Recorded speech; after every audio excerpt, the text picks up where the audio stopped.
नमस्कार दोस्तों, मेरा नाम है विमल सिंह। बालाजी स्टडी अड्डा में आप सभी का स्वागत है।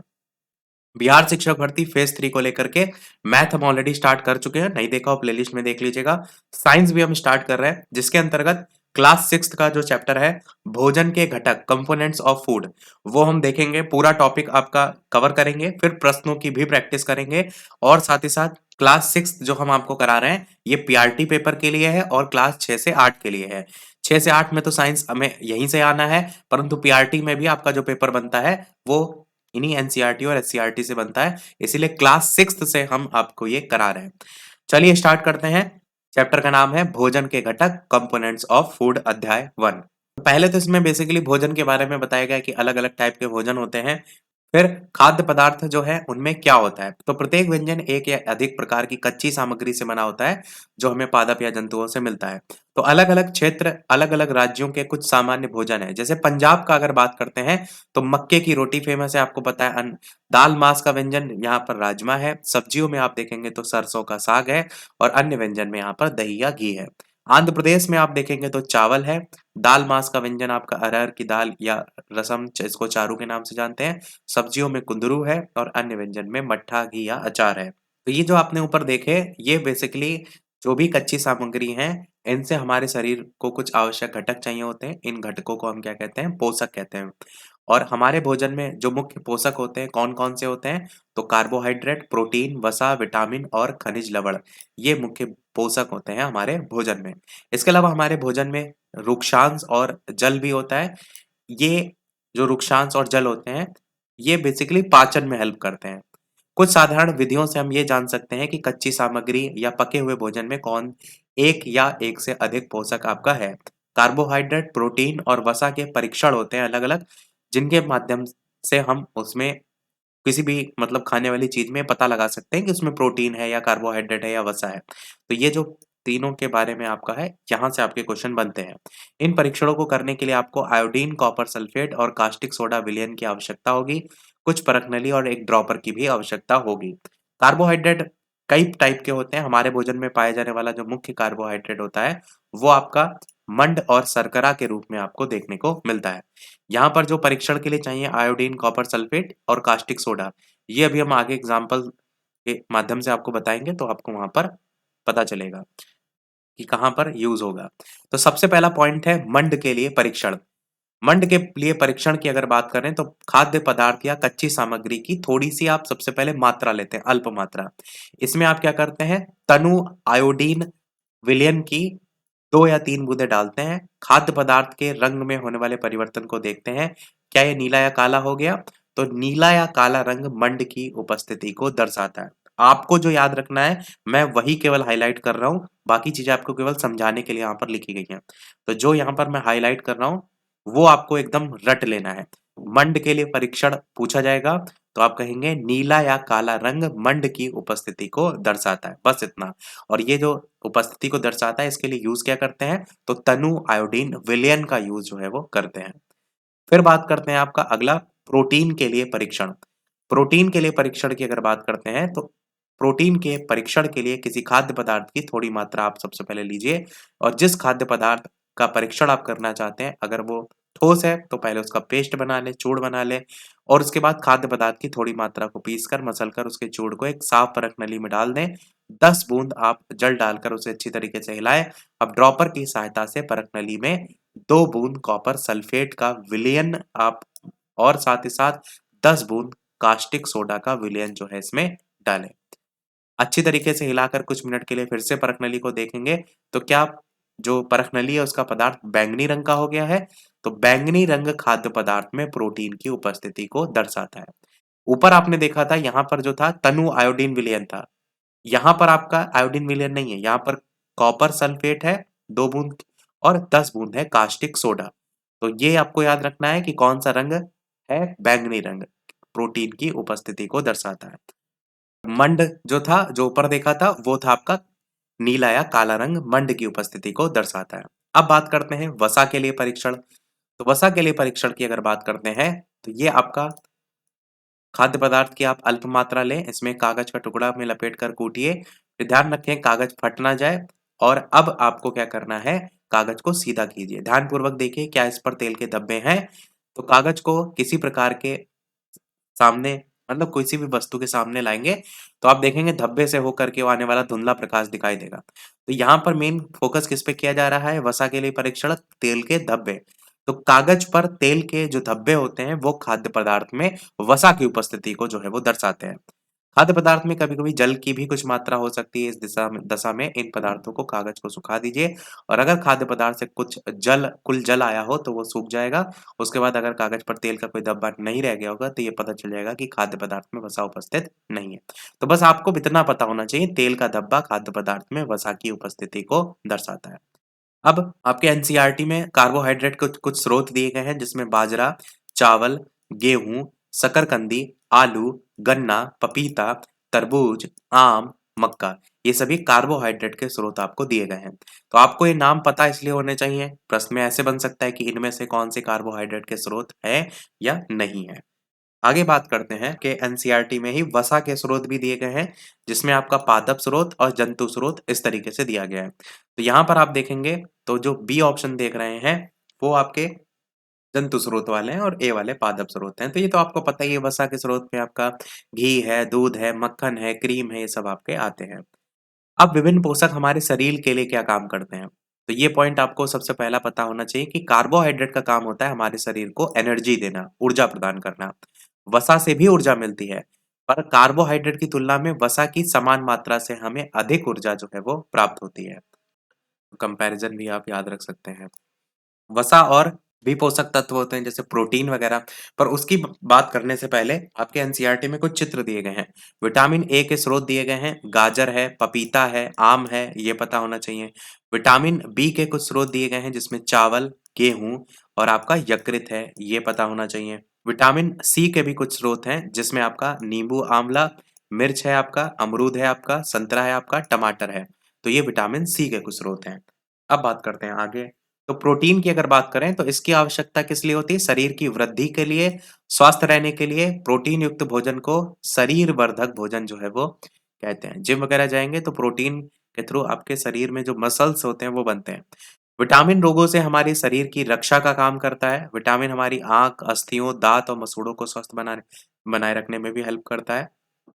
विटामिन कई प्रकार के होते हैं, जिन्हें अलग-अलग नामों से जाना जाता है। इसमें से कुछ vitamin A, B, C, D इस तरीके से होते हैं, के विटामिन होता है।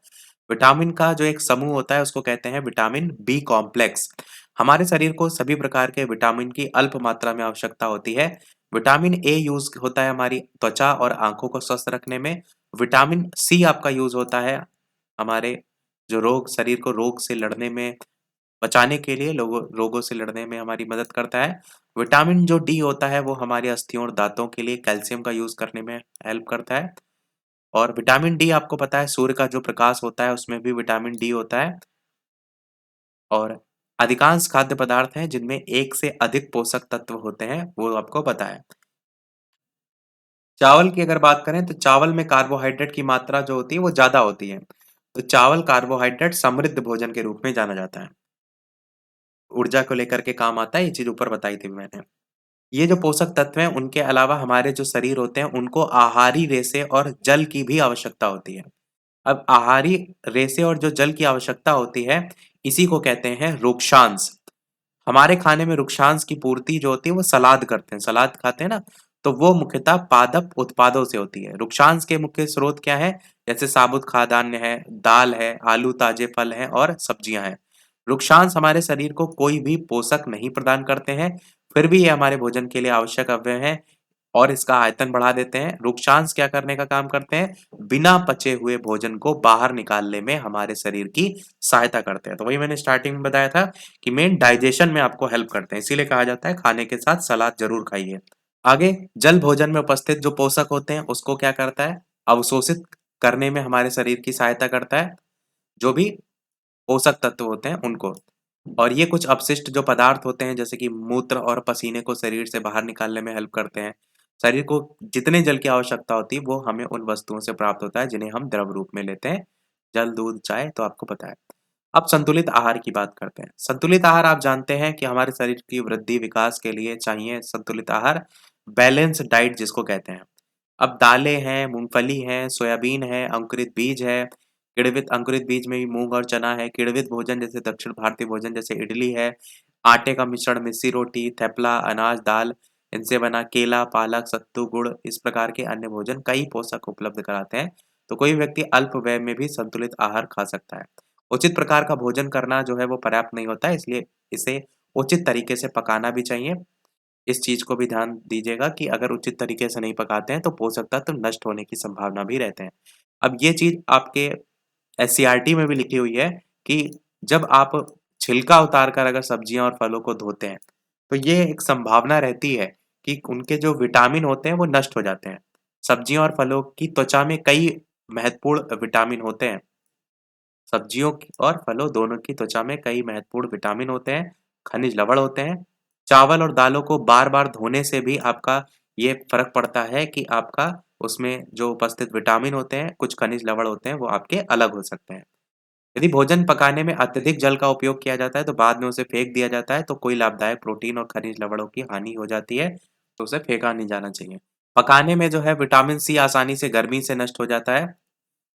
और 1 कटोरी कार्बोहाइड्रेट युक्त भोजन की अपेक्षा 1 कटोरी वसा युक्त भोजन जो है वो ज़्यादा ऊर्जा देगा, कार्बोहाइड्रेट और आपका अगर वसा में कंपैरिज़न आप करेंगे तो। तो जो वसा युक्त भोजन होगा, चर्बी जिसको कहते हैं, वो आपका ज़्यादा एनर्जी देगा। हमारे भोजन में वसा की जो मात्रा अगर ज़्यादा हो जाती है, तो मोटापा वसा से ही होता है। अब बात करते हैं अभावजन्य रोग। एक व्यक्ति अगर खाने के लिए पर्याप्त भोजन पर रहा है, लेकिन कभी-कभी उसके भोजन में किसी विशेष पोषक की कमी हो जाती है, तो लंबे टाइम में क्या हो जाता है, वो व्यक्ति उसके अभाव से ग्रसित हो जाता है। एक या अधिक पोषक तत्वों का अभाव हमारे शरीर में किसी भी प्रकार का रोग या विकृति उत्पन्न कर सकता है। तो वे रोग जो लंबी अवधि तक किसी पोषक के अभाव के कारण होते हैं, उन्हें कहते हैं अभावजन्य रोग। अब यदि कोई व्यक्ति अपने भोजन में पर्याप्त प्रोटीन नहीं ले रहा है, तो क्या होगा? उसे कुछ रोग हो सकते हैं, जैसे वृद्धि आपका अवरुद्ध हो जाएगी, चेहरे पर सूजन आ जाएगी, बालों के रंग का उड़ जाएगा, त्वचा की बीमारियाँ और पेचिश, ये सब आपके किससे संबंधित है? अगर आप प्रोटीन नहीं ले रहे हैं, तो इस तरीके की जो बीमारियाँ हैं, वो आपको देखने को मिल सकती हैं। यदि अगर बात करते हैं कि प्रोटीन के अलावा कार्बोहाइड्रेट भी साथ में आप नहीं ले रहे हैं, दोनों ही किसी व्यक्ति के आहार से अगर लंबे समय से गायब है, तो फिर ऐसे में उसकी वृद्धि पूरी तरीके से जो है वो अवरुद्ध हो जाएगी। ऐसा व्यक्ति बहुत दुबला-पतला हो जाएगा, इतना दुर्बल हो जाएगा कि चलने में भी वो असमर्थ रहेगा। सभी अभावजन्य रोगों की रोकथाम संतुलित आहार से ही आपकी होती है। अब बात करते हैं विटामिन और खनिज लवणों के अभाव के कारण होने वाले कुछ रोग या विकार। इसमें सबसे पहला है विटामिन ए। विटामिन ए की कमी से आपका चीड़ता, दृष्टिहीनता ये होता है, लक्षण होते हैं कमजोर दृष्टि या जिसको रतौंधी कहते हैं, तो अंधेरी रात में कम दिखाई देना, ये रतौंधी इसी को कहते हैं। कभी-कभी पूरी तरीके से दिखाई देना बंद हो जाना, ये विटामिन ए की कमी के लक्षण हैं। विटामिन बी 1 की अगर बात करते हैं, आपको याद होगा मैंने पीआरटी के 2023 के जो सारे क्वेश्चन है साइंस वाले कराए थे, तो वहाँ पर आपने देखा था इसके रासायनिक नाम साइनोकोबाल्मिन वाला वहाँ से क्वेश्चन आया था। इस चीज़ को सारे याद कर लीजिएगा। तो यहाँ पर अगर बात करते हैं तो विटामिन बी 1 का जो रासायनिक नहीं, सबसे पहले तो कौन-सा रोग होता है इसकी कमी से? तो बेरी-बेरी रोग होता है। दुर्बल पेशियाँ और काम करने की ऊर्जा में कमी। विटामिन सी का रोग इसकी कमी से स्कर्वी, मसूड़ों से खून निकलना, घाव भरने में अधिक समय का लगना। कैल्शियम जो है उसकी एक बात करें तो अस्थियाँ और दंत क्षय होने लगता है कैल्शियम की कमी से, कमज़ोर अस्थियाँ, दंत क्षय। आयोडीन की कमी से घेंगा या गायटर और यहाँ पर ग्रंथि गर्दन की जो ग्रंथि होता है इसका फूल जाना, बच्चों में मानसिक विकलांगता। लोहे की कमी से अरक्तता होता है और इसमें कमज़ोरी लक्षण दिखती है। अब हम बात करते हैं महत्वपूर्ण प्रश्नोत्तरी की। मैंने कहा था कि हम जो भी टॉपिक है उसके बाद उस पर बेस्ड जो प्रश्न है वो भी प्रैक्टिस जो है वो करेंगे। तो इनमें से कौन-सा विकल्प है जो कि संतुलित आहार का एक उदाहरण है? बर्गर तो होगा नहीं, रोटी, सब्जी, कोल्ड ड्रिंक, रोटी, दालें, सब्जियाँ, चावल, chips, cold drink. Cold drink वाले सारे ऑप्शन कट जाएँगे, यही आपका ऑप्शन देखने को मिल रहा है। तो यही आपका हो जाएगा संतुलित आहार, रोटी, दालें और सब्जियाँ। ऐसा आहार जिसमें प्रोटीन, कार्बोहाइड्रेट, विटामिन, खनिज, फाइबर सारे पोषक तत्व हों, वो होता है संतुलित आहार।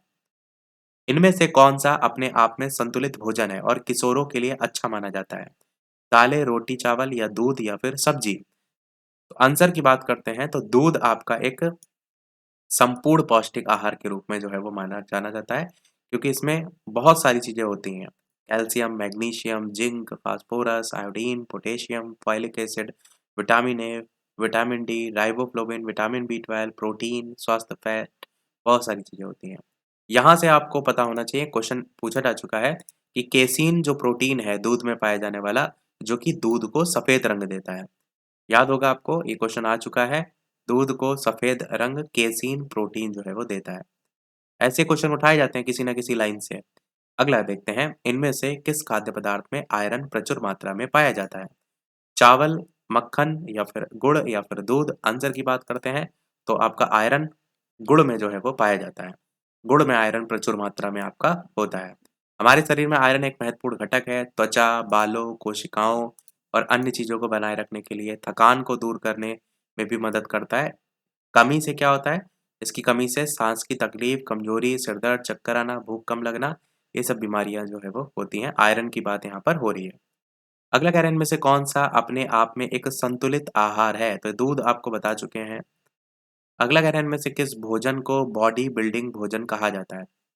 अब मैंने अभी बताया था ना, जिम वाला एग्ज़ाम्पल ऊपर बताया था, तो वहाँ पर आपको मैंने क्या बताया? प्रोटीन। अब प्रोटीन से भरपूर भोजन पहला, जैसे कि मटर, वसा होंगे तो मोटा जाएँगे। विटामिन से भरपूर भोजन बिल्कुल नहीं होगा। कार्बोहाइड्रेट तो एनर्जी देगा, पर यहाँ पर बॉडी बिल्डिंग की बात हो रही है। आंसर आपका पहला ही ऑप्शन हो जाएगा, प्रोटीन से भरपूर भोजन जैसे कि मटर। ये जो है वो मैक्रो न्यूट्रिएंट्स होते हैं जो कि शरीर की कोशिका वृद्धि और मरम्मत के लिए पोषक तत्व प्रदान करते हैं। प्रोटीन के स्रोत में दूध, चिकन, मछली, अंडा, दालें, ये सब आपकी आती हैं। अगला कह रहा है, गाजर में विटामिन ए की उच्च मात्रा मौजूद होती है। गाजर खाने से बच्चे को क्या मदद मिलती है? बच्चे की आँख की रोशनी बेहतर होती है, या इससे बच्चे की हड्डियाँ मजबूत होती हैं, या फिर इससे बच्चे को कई बीमारियाँ जो है वो उससे लड़ने में हेल्प मिलती है, या इससे बच्चे को अल्प मात्रा में ऊर्जा मिलती है। चैनल सब्सक्राइब करके नोटिफ़िकेशन बेल भी अवश्य ऑन कर लीजिएगा, और वीडियो सभी लोग लाइक अवश्य कर दीजिएगा अगर वीडियो थोड़ा भी अच्छा लगे। लगातार आप भी देख रहे हैं, हम आपके लिए कोशिश कर रहे हैं, इतने नए-नए टाइप के क्वेश्चन हैं, टॉपिक वाइज़, मैथ, हर चीज़ वो करा रहे हैं जो आपको हेल्प मिल सके। तो लाइक सभी लोग अवश्य कर दीजिएगा, और पीडीएफ के लिए लाइक हमेशा हम लक्ष्य रखते हैं। यहाँ भी 250 लाइक का लक्ष्य है, और यहाँ पर 250 लाइक जैसे ही कंप्लीट होंगे, पीडीएफ हम आपको टेलीग्राम चैनल पर भेज देंगे। और सभी वीडियो में हम ये चीज़ कह रहे हैं, उसके बावजूद लाइक का जो टारगेट है वो देखेंगे तो 150, 100 इसी तक ही पहुँच पा रहा है। अभी तक 250 अगर पहुँच गया होता तो टेलीग्राम पर पीडीएफ आपको मिल गई होती है। तो जोरदार लाइक कीजिए, अगर 250 लोग देख सकते हैं तो क्या 250 लोग लाइक नहीं कर सकते हैं? बिल्कुल कर सकते हैं।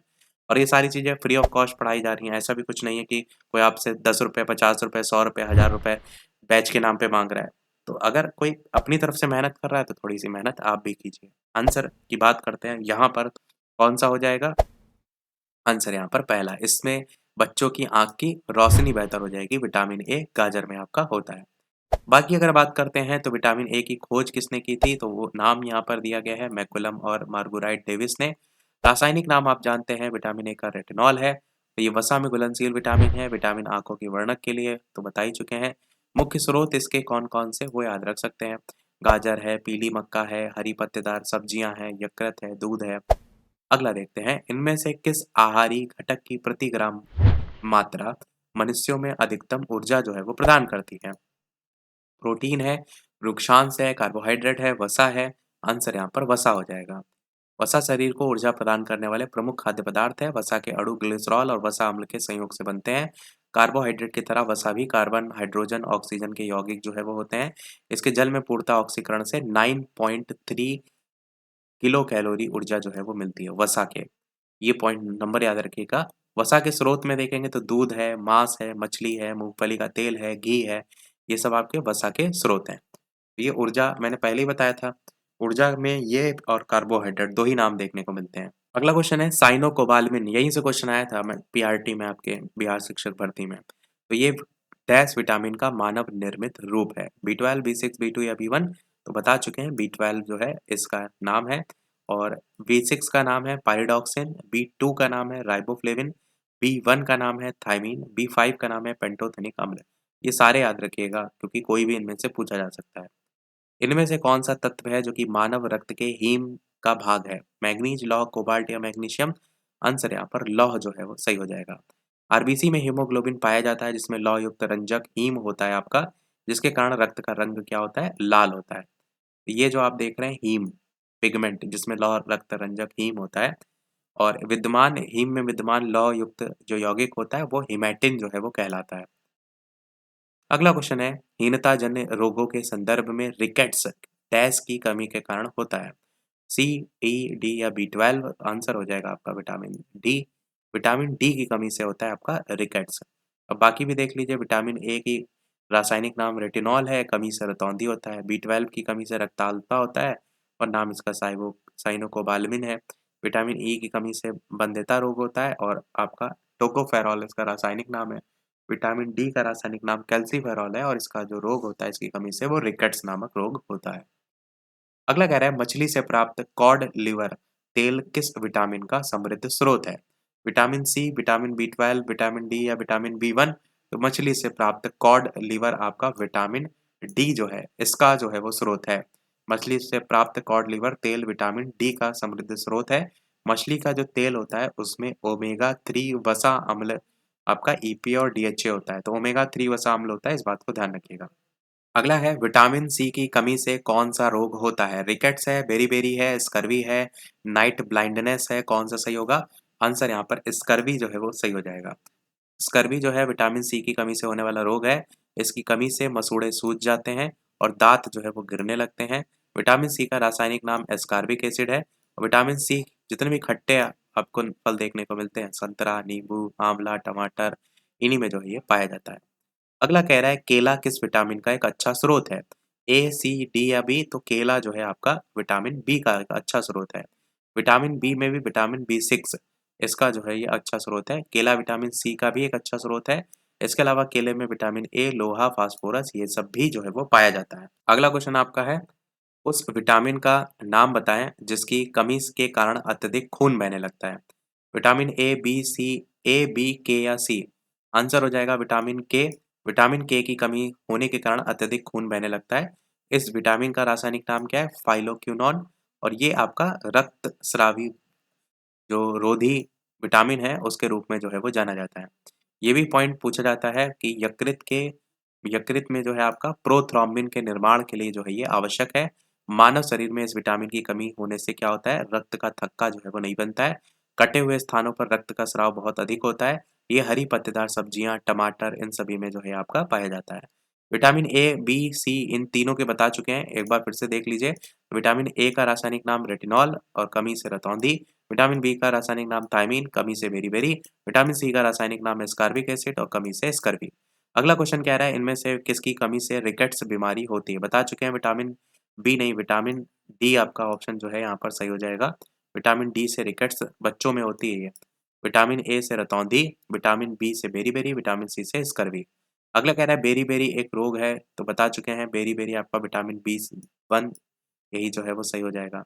ए से जीरोफ्थाल्मिया ये नाम नया है, ध्यान रखिएगा, और रतौंधी तो होता ही है। सी से स्कर्वी मसूड़ों का फूलना, विटामिन डी से रिकेट्स बच्चों में और ऑस्टियोमलेशिया वयस्कों में होता है, ये भी बात को ध्यान रखिएगा। रिकेट्स बच्चों में होता है विटामिन डी की कमी से, पर वयस्कों में देखेंगे तो ऑस्टियोमलेशिया जो है वो होता है। अगला कह रहा है, E300 का जो सामान्य नाम है वो इनमें से जो है वो बताना है। विटामिन डी, सी, बी या ए कौन सा सही होगा? आंसर बी वाला सही हो जाएगा, यानी कि विटामिन सी। एंटीऑक्सीडेंट E300 का सामान्य नाम विटामिन सी है। इसी को ही कहते हैं E300। ये नया क्वेश्चन था। विटामिन सी का रासायनिक नाम एस्कॉर्बिक एसिड, कमी से स्कर्वी रोग, स्रोत टमाटर, नींबू, आंवला और संतरे। इनमें से कौन सा जल में घुलनशील विटामिन है? डी, ई, B1 या ए? आंसर आपका हो जाएगा सी वाला विटामिन B1। विटामिन का जो आविष्कार है वो किया था फंक ने। और अगर बात करते हैं विटामिन का आविष्कार कब, तो 1912 ईस्वी में। इसमें कोई ऊर्जा नहीं होती है, ये मैं बता चुका हूँ, विटामिन में कोई ऊर्जा नहीं होती है, परंतु शरीर में उपापचय के लिए आवश्यक होते हैं। रक्षात्मक पदार्थ भी कहते हैं। घुलनशीलता के आधार पर विटामिन 2 टाइप के होते हैं। कौन-कौन से? तो विटामिन जो होते हैं, एक जल में घुलनशील होते हैं, जिसमें आपका बी और सी आता है, और जो वसा में घुलनशील होता है वो आपका कीड़ा आता है, KEDA। ऐसे याद रखेंगे, कीड़ा जो होता है वो वसा में घुल जाता है और जो बाकी बचे बी और सी वो आपके जल में घुल जाते हैं। वसा थोड़ा वैसा होगा ना, हार्ड टाइप का होगा, तो कीड़ा ही उसमें घुल पाएगा, जल थोड़ा सा तो नॉर्मली होता है, तो ऐसे जोड़ लीजिएगा। अगला कह रहा है, कौन सा विटामिन रक्त का थक्का जमने के लिए आवश्यक प्रोटीन और कैल्शियम को सक्रिय करता है? B1, के, डी या सी? आंसर हो जाएगा आपका विटामिन के। विटामिन के की कमी से रक्त का थक्का बनने में कमी होती है, कमी से हड्डियाँ भी कमज़ोर होती हैं आपकी। विटामिन के रक्त का थक्का जमाने से आवश्यक प्रोटीन और कैल्शियम को ये सक्रिय जो है वो करता है। कुछ विटामिन हैं, बी1 बेरी-बेरी कमी से रोग होता है, विटामिन डी से सूखा रोग रिकेट्स होता है, सी से स्कर्वी होता है, ए से रतौंधी होता है, ई से जनन शक्ति में कमी आती है। इनमें से कौन-सा विटामिन है जिसमें ईस्ट जो है वो प्रचुर मात्रा में पाया जाता है? बी, सी, के या ए? आंसर आपका विटामिन बी हो जाएगा। विटामिन बी जो होता है राइबोफ्लेविन इसका रासायनिक नाम, ये देखेंगे तो स्रोत है खमीर या ईस्ट। कलेजी, मांस, हरी सब्जियाँ, दूध इसमें। ए के स्रोत में देखेंगे दूध, अंडा, पनीर, हरी सब्जी, मछली का तेल। सी में देखेंगे तो नींबू, संतरा, नारंगी, टमाटर, मिर्च, अंकुरित अनाज। विटामिन के स्रोत देखेंगे तो टमाटर आंतों में भी उत्पन्न होता है और हरी सब्जियाँ। विटामिन के जो होता है वो आंतों में भी उत्पन्न होता है। डैश के 3 सक्रिय रूप हैं रेटिनॉल, रेटिनॉल और रेटिनोइक एसिड। तो पूछा गया है किसके 3 सक्रिय रूप हैं? आंसर हो जाएगा विटामिन ए के, क्योंकि विटामिन ए का ही रासायनिक नाम होता है ना, उससे नाम याद रख सकते हैं। वसा में घुलनशील विटामिन है, कमी से रोग रतौंधी। तो ये इसका मेन ध्यान रखिएगा, ए के 3 सक्रिय रूप रेटिनल, रेटिनॉल और रेटिनोइक एसिड। कौन सा विटामिन हमारी आंखों और त्वचा के लिए स्वस्थ रखता है? तो विटामिन ए। आंखों की जब बात होगी तो विटामिन ए। बाकी लगभग इसमें हम आपको सारी चीजें बता चुके हैं। कमी से रोग भी बता चुके हैं, रतौंधी और जीरोफ्थाल्मिया। अगला है मेगालोब्लास्टिक एनीमिया, ये किस विटामिन की कमी के कारण होता है?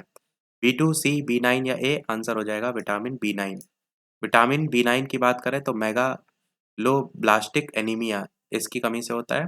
बी2 की कमी से आंखों का लाल होना, त्वचा फटना। विटामिन सी की कमी से स्कर्वी और विटामिन ए की कमी से रतौंधी। इनमें से कौन सा शरीर में ग्लाइकोजन के रूप में संग्रहित होता है? ये अच्छा क्वेश्चन है। कार्बोहाइड्रेट है या प्रोटीन है, लिपिड है, विटामिन है? आंसर यहाँ पर कार्बोहाइड्रेट सही हो जाएगा, क्योंकि शरीर में ग्लाइकोजन के रूप में संग्रहित होता है। जल में अघुलनशील होता है, स्वाद में मीठा होता है, सजीवों की कोशिकाओं के लिए ऊर्जा का भी जो है ये स्रोत होता है कार्बोहाइड्रेट। अगला इनमें से किसकी कमी से वर्णांधता और कमजोर दृष्टि की समस्या जो है वो देखने को मिलती है? कैल्शियम, विटामिन ए, विटामिन के, सी? आंसर हो जाएगा विटामिन ए। विटामिन ए की कमी से वर्णांधता होता है, कमजोर दृष्टि की समस्या होती है। विटामिन ए का रासायनिक नाम क्या है? रेटिनॉल है। विटामिन वसा में घुलनशील, ये सब सारी चीजें बता चुके हैं। कौन सा विटामिन शरीर में कैल्शियम के अवशोषण को बढ़ाता है? विटामिन ए, डी या बी या बी6? आंसर हो जाएगा विटामिन डी वाला, जो कि कैल्शियम के अवशोषण को बढ़ाता है। इनमें से कौन सा जिंक का उच्चतम स्रोत है? अष्टभुज, बैंगन, मूली या दूध? आंसर हो जाएगा आपका अष्टभुज। जिंक आपका एक अनिवार्य खनिज है, शरीर में 100 से अधिक एंजाइमिक प्रक्रियाओं में महत्वपूर्ण भूमिका निभाता है। तो जिंक का उच्चतम स्रोत क्या है? अष्टभुज। अगला देखते हैं, नीचे दिए गए अभिकथन है और आपको दे रखे हैं कारण, जिसमें पहला कथन कह रहा है बेरी बेरी एक विषाणु जनित संक्रामक संक्रमण है और कारण दिया है विटामिन की कमी बीमारियों का कारण जो है वो बनती है। पूछा गया है कि सही गलत है, एक सही एक गलत, दोनों सही दोनों गलत, इस तरीके से। तो आंसर यहाँ पर पहला सही होगा कि ए तो गलत है पर आर सही है। बेरी बेरी एक विषाणु जनित संक्रामण संक्रमण है, ये गलत है। बेरी बेरी जो है वो आपका रोग विटामिन बी1 की कमी के कारण होता है। तो ये पहला कथन तो गलत था, जबकि कारण सही दिया गया था, क्योंकि विटामिन की कमी बीमारियों का कारण जो है वो बनती है। लास्ट क्वेश्चन इस वीडियो का, इस चैप्टर का, इनमें से विटामिन ए का अच्छा स्रोत क्या है? पत्ता गोभी, गाजर, आलू या स्ट्रॉबेरी? तो पहला ऑप्शन नहीं, दूसरा ऑप्शन यानी गाजर। विटामिन ए जो है इसका अच्छा स्रोत है। इसमें गाजर, पपीता ये सब आपके जो है वो आते हैं, हरी सब्जियां, फल ये सब भी आपके इसमें आते हैं। बाकी इसमें ऐसा कुछ खास नहीं है। ये पॉइंट याद रख सकते हैं, संक्रमण रोधी विटामिन बी विटामिन ए को जो है वो कहते हैं। अब वीडियो को समाप्त करने से पहले एक प्रश्न हम आपसे भी पूछेंगे। अच्छा, ये भी है कि कुछ चैप्टर ऐसे होंगे जो छोटे होंगे तो हम उनको एक साथ 2 चैप्टर करा देंगे। जैसे ये चैप्टर तो ठीक-ठाक था कि लगभग आधा घंटा का हो गया, तो हम कोशिश ये करेंगे आगे आपका जैसे दूसरा चैप्टर है वो ज़्यादा बड़ा नहीं है, तो दूसरा और तीसरा चैप्टर दोनों एक साथ कराएँगे। ये प्रश्न वीडियो को समाप्त करने से पहले आपसे है। इसके अलावा कोई प्रश्न हो, कोई सुझाव हो, कमेंट में अवश्य बताइएगा। हम लगातार जो भी चीज़ें करा रहे हैं, मेन उद्देश्य कराने से ज़्यादा आपको याद करना है, क्योंकि हम यहाँ पर कुछ भी करा दें और अगर आप केवल देख करके आधी चीज़ें भूल जाएँ, तो फिर उसका कोई मतलब नहीं। इसी में से कोई क्वेश्चन बन जाएगा, फिर आपको पेपर में याद ना आए, तो फिर कोई मतलब नहीं। तो कोशिश कीजिए डेली-डेली जो भी चीज़ें करा रहे हैं, उसको याद करते हुए चलिए। नोट्स बनाना चाहते हैं, नोट्स भी बना सकते हैं, ताकि आपको एग्ज़ाम टाइम जो है, वो रिवाइज़ करने में हेल्प मिले। और साथ ही साथ टेलीग्राम चैनल से नहीं जुड़े हो तो अवश्य बालाजी स्टडी अड्डा सर्च करके जुड़ जाइएगा, क्योंकि जो भी पीडीएफ पर यानी कि जो इस वीडियो में लाइक का टारगेट हमने रखा है 250 का, जैसे ही कंप्लीट होगा पीडीएफ जो मिलेगी वो आपको टेलीग्राम चैनल पर ही मिलेगी। और कई बार नोटिफिकेशन वगैरह नहीं आते तो पीडीएफ के अलावा भी जो नोटिफिकेशन है वीडियो के वहाँ पर आपको सारे जो है वो मिल जाते हैं। ये प्रश्न आपके लिए है जिसका आंसर वीडियो के मेन कमेंट में आपको बताना है कि भोजन में मंड परीक्षण के दौरान टिंचर आयोडीन के हल्के घोल की कुछ बूंदे मिलाने पर खाद्य पदार्थ का जो रंग है वो आपका बदल जाता है। अब यहाँ पर आप ध्यान से देखेंगे तो जो चीज़ हमने पढ़ी है उसी से ही रिलेटेड क्वेश्चन है। यहाँ पर क्या बहुत बात की जा रही है मंड परीक्षण और हम पढ़ चुके हैं। तो अब रंग पूछा गया है नीला रंग, काला रंग, नीला या काला इनमें से कोई नहीं अपना आंसर वीडियो के मेन कमेंट में बताइएगा। तो आज के वीडियो में इतना ही रखते हैं। मिलते हैं अगले वीडियो में तब तक के लिए सभी को नमस्कार और जय हिंद।